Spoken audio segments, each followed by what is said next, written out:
menengah maupun tujuan jangka panjang.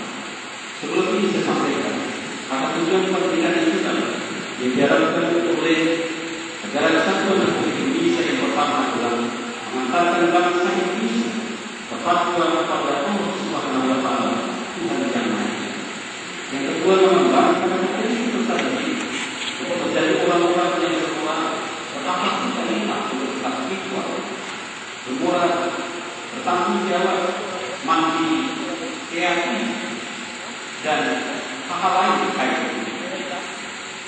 Oleh karena saat kontekstualisasi dengan kalung pendidikan yang pernah dirancang dengan berbagai berusaha adalah basis dan kerjasama yang sering terjadi di situ ketika dikenal falsafah Pancasila dan Undang-Undang Dasar 1945. Atas dasar itulah Gubernur Komisi Nasional Papua bersama tim peranan kami telah melahirkan kami yang kedua dengan nomor 5 tahun 2004 bahwa pendidikan yang ada di Nusantara harus dilakukan pendidikan yang bermutu dan bersama.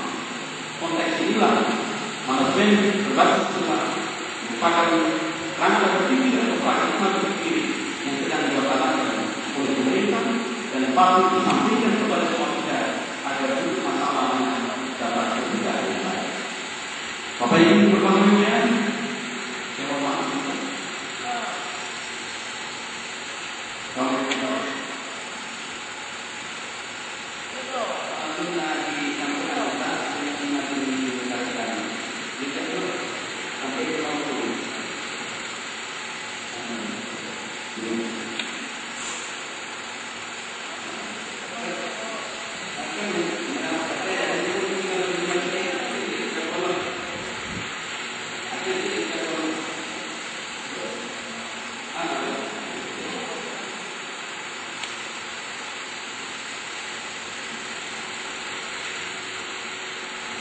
Saya mohon maaf dari kalian.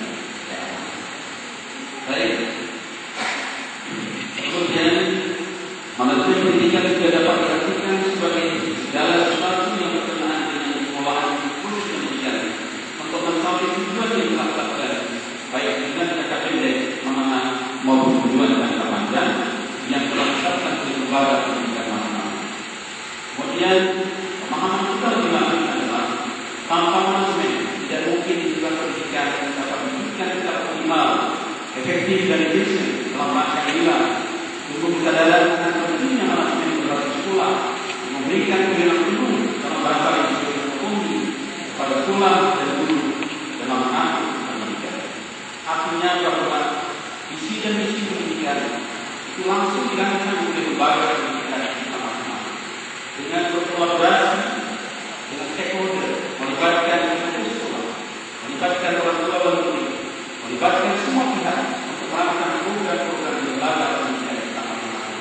Dan itu diberikan kewenangan penuh kepada sekolah dan sekaligus kepada pemilik sekolah sekaligus kepada masyarakat termasuk juga dalam relasi sama kita.